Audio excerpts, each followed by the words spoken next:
On several occasions in both Sydney and Melbourne in the last 2.5 years, I have witnessed cars driving past on main roads with passengers shouting, "Free Palestine," followed immediately by "F the Jews."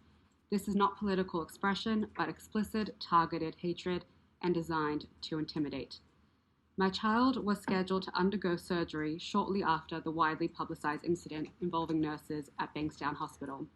During that time, I felt genuinely terrified about entering the hospital system.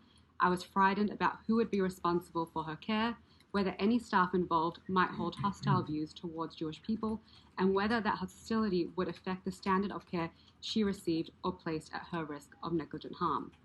In December 2024, I was walking through Westfield Bondi Junction holding my 12-month-old baby. A man pointed at my Star of David necklace and called me an effing terrorist.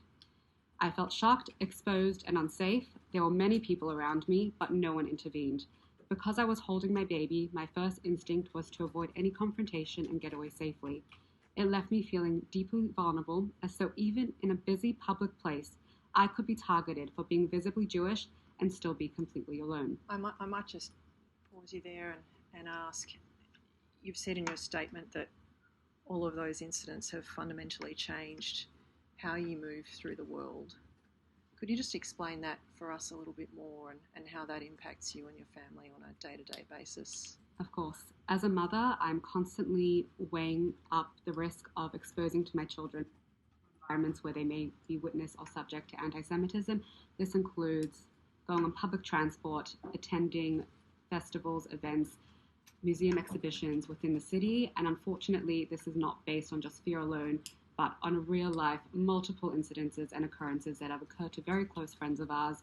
I constantly weigh up where I can pick up a click and collect order from based on the suburb it's in, due to real life attacks that have occurred in certain places within Australia.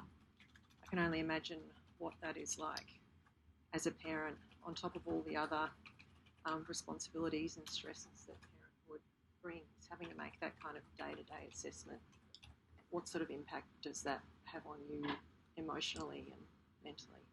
Emotionally, I want to instill my children with as much pride for their Jewish heritage, but at the same time, have a very real life awareness of what goes on in public spaces and places. I know there are certain shopping centers that we need to avoid due to protests that have taken place there in the past, due to multiple events or incidences that have been recorded, and unfortunately this has heavily impacted our freedom of movement within Australia.